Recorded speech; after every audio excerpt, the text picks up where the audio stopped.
प्रिसा IAS Karol Bagh Delhi की ओर से आपका पुनः स्वागत है। हम लोग भारतीय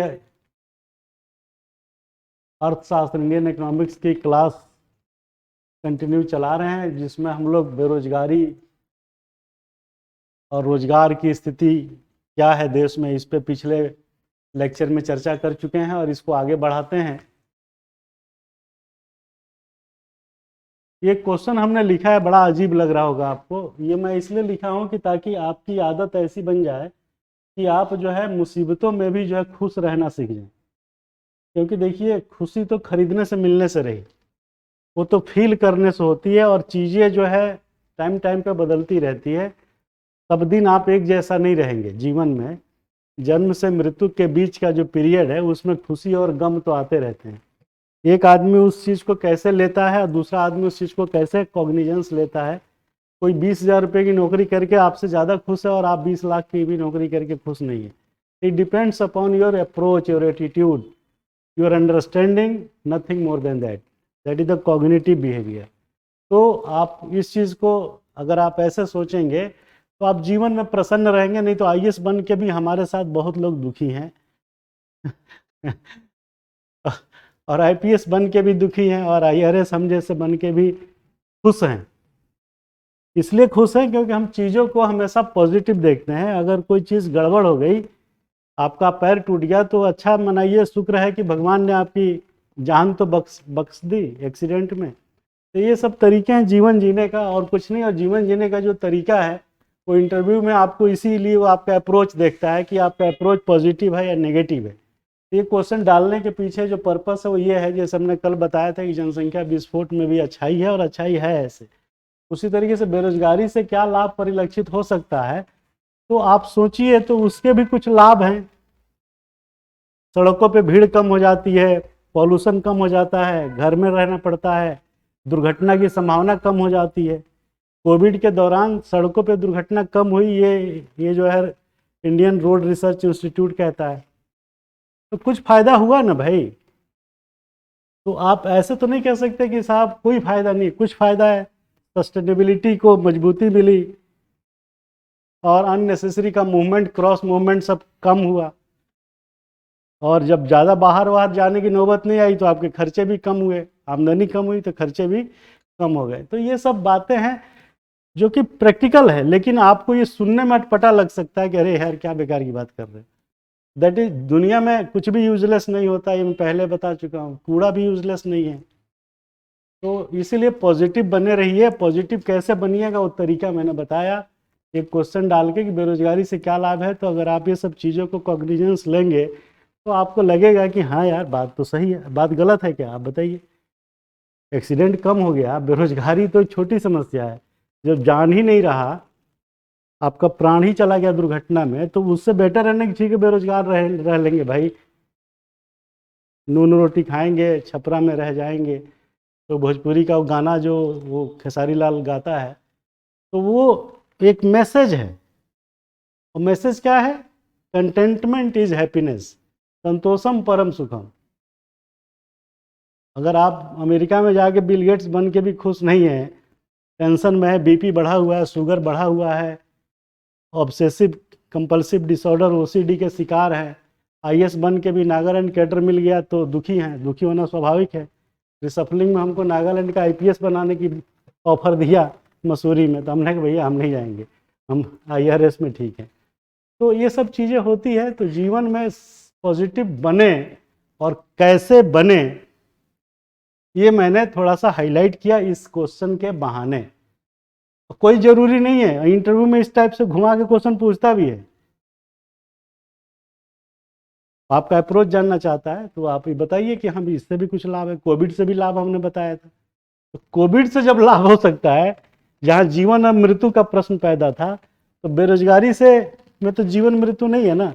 सरकार किसान अन्न योजना और अंत्योदय अन्न योजना से अन्न तो दे ही रही है। तो ये सब चीज़ें पॉजिटिव बने रहिए, ये मैं बताना चाह रहा हूँ। बाकी आगे चलिए।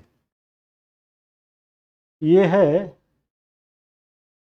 समाधान किसका, ये जो समस्या है रोजगार की, इस रोजगार की समस्या का क्या समाधान है, इसकी बात हम करेंगे। तो पहला है क्वालिटी एजुकेशन। अब देखिए यहाँ वो आ गया एससीआर की रिपोर्ट, और वो इतना तगड़ा रिपोर्ट है प्रथम एनजीओ का, आप सोचेंगे अरे एनजीओ फेनजीओ है, इसको क्या पढ़ना। और आपको ये मालूम नहीं है कि सरकार उसकी रिपोर्ट पे पॉलिसी बनाती है और अपनी रिपोर्ट को सब्सिडाइज कर देती है।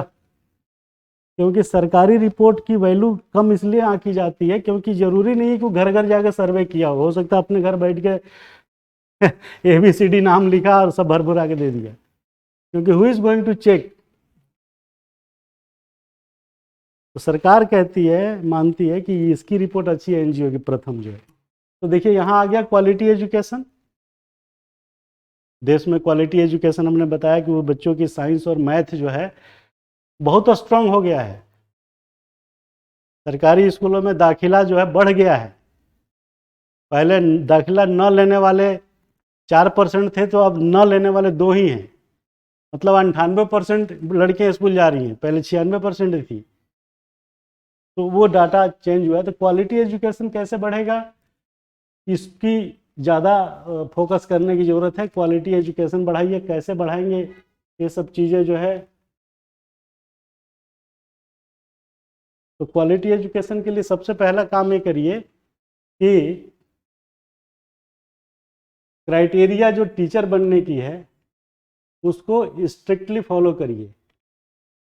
क्राइटेरिया टू बिकम टीचर जो भी है, जो भी क्राइटेरिया अच्छा बना है, बुरा कुछ नहीं बना है, उसको सिर्फ ठीक से जो है लागू करना है। क्राइटेरिया टू बिकम टीचर, इसको स्ट्रिक्टली फॉलो करिए। कौन करेगा? सरकार करेगी। स्ट्रिक्टली फॉलो करिए, पहली बात, जो कि होता नहीं है। लेकिन आपको तो उपाय बताना है ना, ये नहीं बताना है कि होता नहीं है। दूसरा, जो इनरोलमेंट होता है जो नामांकन होता है स्कूलों में या टेक्निकल में, उस इनरोलमेंट की क्वालिटी चेक्स टाइम टाइम पे करिए कि क्या पढ़ रहे हैं सब, क्या नहीं पढ़ रहे हैं। और एग्जामिनेशन की व्यवस्था में हम लोग को याद है पुराने 20 साल 25-30 साल पहले की बात, कि फ्लाइंग स्क्वाड आता था एग्जामिनेशन के दरमियान।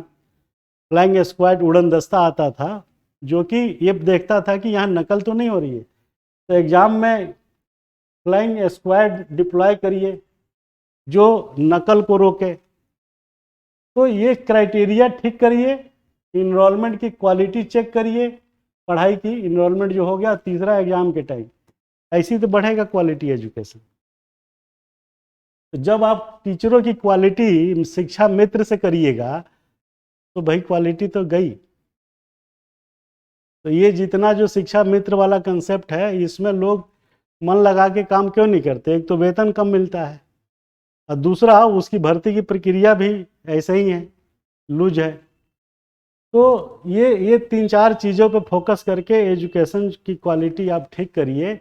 और ये मत करिए कि सिर्फ जो है ग्रेजुएशन लेवल पे। चौथा आप लिखिए कि प्राथमिक, प्रीलिमिनरी, प्राइमरी स्तर से एजुकेशन की क्वालिटी ठीक करिए।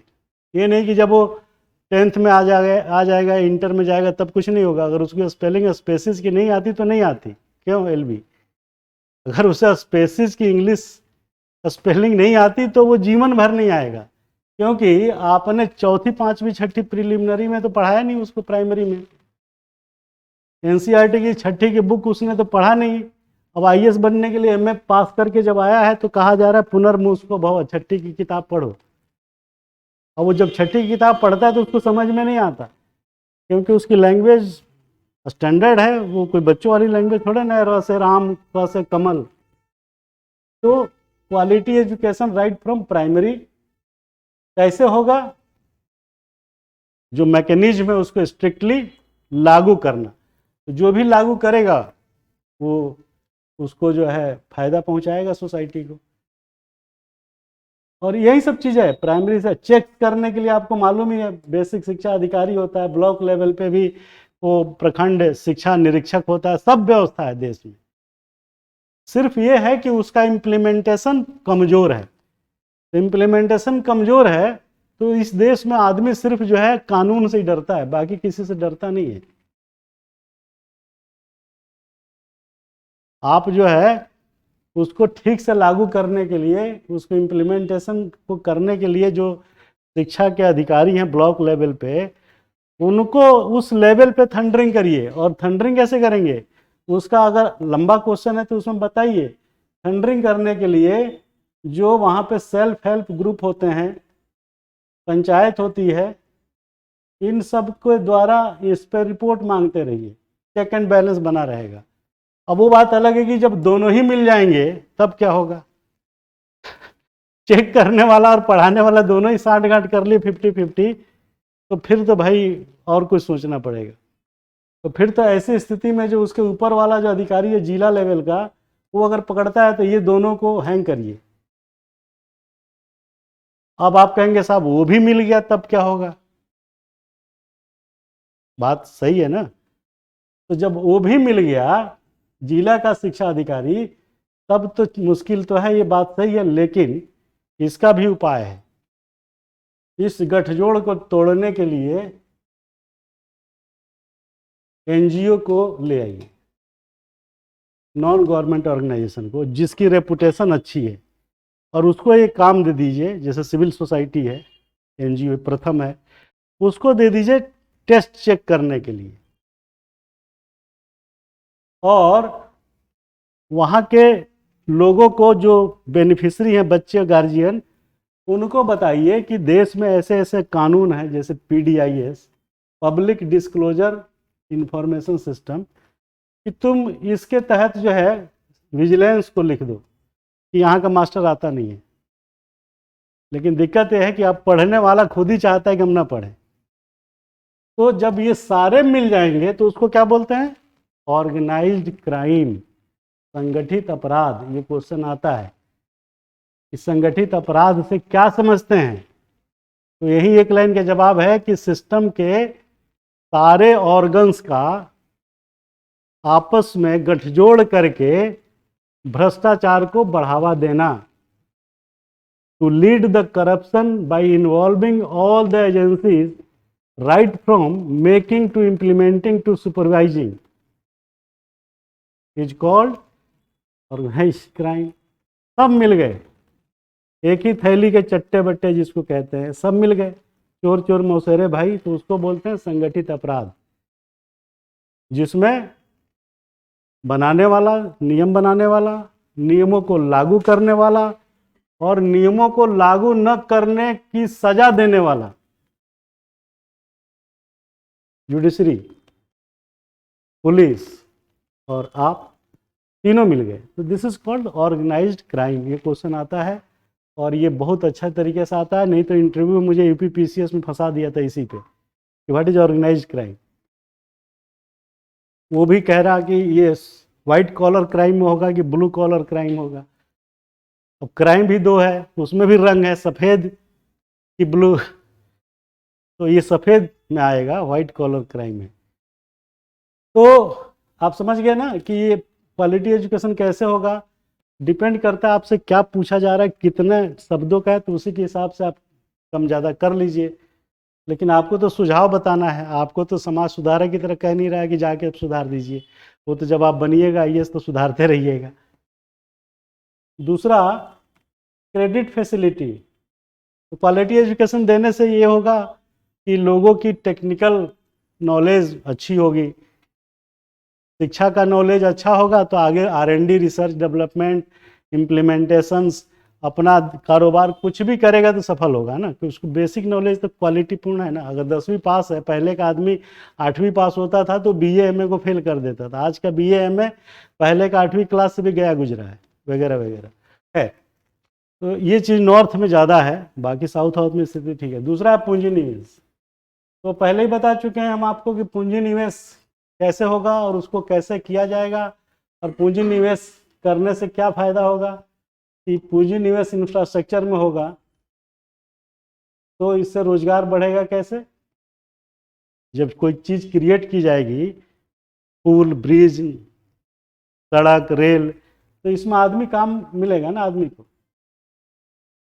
फैक्ट्री तो बनाने में भी और फिर इसको चलाने में, अगर फैक्ट्री है तो उसको चलाने में भी, तो पूंजी निवेश करना होगा रोजगार बढ़ाने के लिए। क्रेडिट फैसिलिटी ये मोरलेस पूंजी निवेश से रिलेटेड है।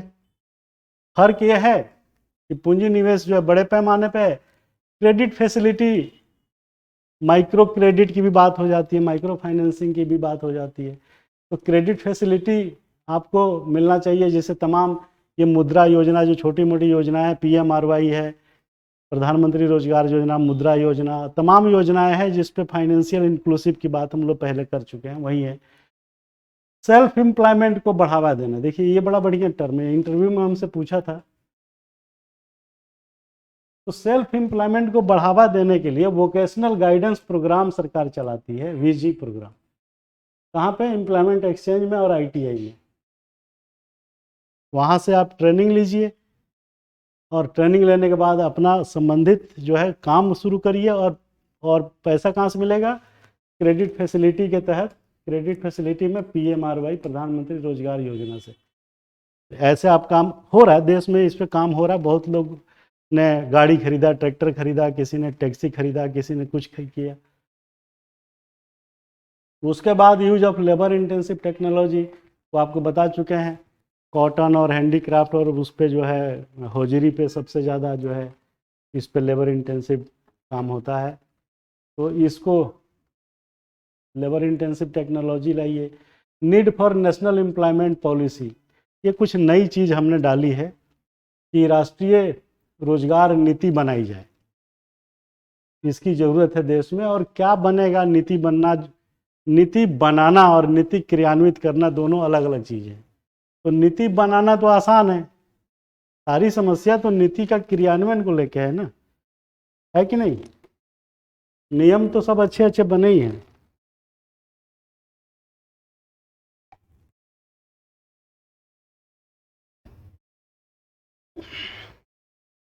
तो need for national employment policy बना दीजिए, लेकिन सवाल यह है कि इसको बनाने के साथ साथ उसके क्रियान्वयन, इम्प्लीमेंटेशन पे बल देना ज़्यादा जरूरी है। मेंस में क्वेश्चन आया हुआ है कि सरकार द्वारा बनाई गई नीतियां और उनके क्रियान्वयन के बीच गैप, अंतराल को कैसे ठीक करेंगे?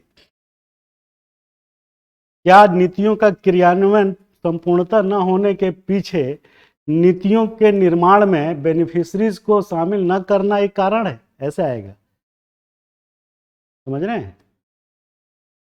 फिर आएगा कि नीति निर्माणकर्ता, नीति क्रियान्वयन करने वाले के बीच आपसी कोई कोरिलेशन नहीं होता, परिणामतः नीतियां मूर्त रूप में लागू नहीं हो पाती। इस टाइप से क्वेश्चन बनेगा, क्योंकि नीति बनाने वाले कौन है? नीति बनाने वाले लोग कौन होते हैं? सेक्रेटेरिएट, सचिवालय जिसे कहते हैं आप। समझ लीजिए, थोड़ा ये पिक्चर क्लियर रहता है तो बाद में कहीं भी इसका इस्तेमाल कर सकते हैं। सचिवालय में बैठे हुए अधिकारी जो मिनिमम जो है डायरेक्टर लेवल के होते हैं, जो नौकरी के 8 साल बाद बनते हैं IAS बनने के, क्योंकि उसके नीचे वालों से माना जाता है कि रीजन कुछ भी हो, आप समझ गए। तो सचिवालय में बैठा हुआ अधिकारी जो है नीति निर्माण करता है, ठीक है। तो जब नीति का निर्माण होता है तो सरकार जो है इसको पब्लिश भी करती है, सुझाव भी लेती है, समझ रहे हैं? पूरा एक अखबार में ऐड वेड आता है कि भाई इस विषय पे नीति बनाई जा रही है, आम जनता और NGO और फलाने ढिमकाने से रिक्वेस्ट है कि अपना विचार इस पे, इस ईमेल और इस पे जो है भेजे। किसको फुर्सत है यार? किसको फुर्सत है? आप पढ़ते होंगे, सोचते होंगे अरे यार अभी कौन समझाए, ये पता नहीं क्या फालतू चीज़ है, क्योंकि हमारी बात कौन वहाँ सुनने वाला है। कुछ लोग हैं जो कुछ सुझाव दे देते हैं, इसमें होना चाहिए, वो होना चाहिए, फलाना चाहिए, ढिमकाना चाहिए। फिर जब कुछ ज़्यादा नहीं आता तो सरकार क्या करती है? एक वर्कशॉप ऑर्गेनाइज करती है, सेमिनार ऑर्गेनाइज करती है, और कुछ उस फील्ड के विद्वानों को बुलाती है, उनसे डिस्कशन चलता है पैनल पे। फिर तीसरा काम क्या करती है कि उनसे जो है कहती है कि आप खुद नीति बना के एक ड्राफ्ट दीजिए, ठीक है। और सरकारी अपने स्तर पर इंटर डिपार्टमेंटल, इंटर मिनिस्ट्रियल अधिकारियों की एक टीम बना देती है मान लीजिए कोई विषय पे बनना है, एजुकेशन पे बनना है, कृषि पे बनना है, तो दूसरे विभाग का भी तो उसमें रोल है ना। कृषि पे बनना है तो मत्स्य और एनिमल हस्बेंड्री का भी रोल है, फूड प्रोसेसिंग का भी रोल है, रेलवे का भी रोल है, इरिगेशन का रोल है। तो एक सरकार कमेटी बना देती है और फिर वो लोग कुछ अपनी रिकमेंडेशन देते हैं। अब आप सोचिए कि नीति बनाने के लिए कितना जो जद्दोजहद कितना होता है, एक आदमी नहीं बनाता इसे, महीनों का काम होता है। जब ये बन जाता है नीति तो यहाँ इम्प्लीमेंटेशन होता है, क्रियान्वयन। तो जो क्रियान्वयन करने वाला है वो इसको जो है उस स्पिरिट में इम्प्लीमेंट ही नहीं करा पाता, उसकी एक अलग समस्या है। समझ रहे हैं ना? क्योंकि इसके इम्प्लीमेंटेशन में सबसे बड़ी बाधा आ जाती है भ्रष्टाचार। पहली शुरुआत यहीं से होती है। जिसको कहा जाता है कि भाई ऐसे राशन का वितरण करना है, सबको बता दो, सारे दुकानदारों को बता दो और सारे गांव वालों को भी बता दो मुखिया के थ्रू कि भाई इसका इम्प्लीमेंटेशन ऐसे होना है। तो वो भ्रष्टाचार की आदत की वजह से फिर वो उसमें लूप होल ढूंढने लगता है। कहा गया कि 5 किलो चावल देना है फ्री में, तो वो जिसको कहा गया कि सुनिश्चित करो, वो फिर ऑर्गेनाइज्ड क्राइम यहाँ शुरू हो जाता है।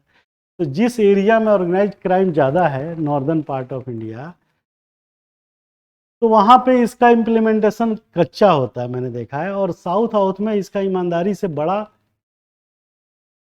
स्ट्रिक्टली फॉलो होता है। क्यों? क्योंकि वहाँ के लोग पढ़े लिखे हैं, अपने राइट के लिए लड़ते हैं। अब आप देखिए, राइट टू इलेक्ट्रिसिटी में बिल एक्ट में रूल 14 मर्ज किया, इनकॉर्पोरेट किया, जिससे डिस्कॉम को जो है पावर दे दिया कि ईएमआई के रूप में बढ़े हुए दर को आप ग्राहकों से वो कर लें। पूरे देश में एक केरला मिला जिसने केस किया, बट क्यों देंगे पैसा हम उसको? क्यों ऐसा रूल बना रहे हो? सोचिए, केशवानंद भारती विवाद भी उठा तो कहाँ से उठा? केरला के मठ से। जितने सरकार की नीतियों पे क्वेश्चनिंग करने की जो बात है वो मैक्सिमम साउथ से उठती है। बिल्कुल। क्यों? क्योंकि वहाँ पढ़े लिखे लोग हैं। यहाँ पढ़े लिखे तो बहुत हैं, लेकिन वो आपने सुना होगा बिन बुद्धि जरो विद्या। तो विजडम नहीं है, बुद्धि नहीं है, लापरवाही है। वहाँ के लोग अपने हक को राइट समझते हैं, and they force to the government authority that it should be implemented in the right spirit and right manner, otherwise you will not escape from this place। बंधक बना लेगा वहाँ, इतना माने अपने रूल रेगुलेशन के प्रति लोग। तो ये सब प्रॉब्लम है। अब ये प्रॉब्लम बता रहा हूँ, इसका सॉल्यूशन अगर पूछेगा तो आप बताइएगा और सॉल्यूशन हम बताएंगे। लेकिन वो जानने के लिए आप डिस्क्रिप्शन में दिए गए लिंक को क्लिक करें और वहाँ पे इसका सॉल्यूशन देखें।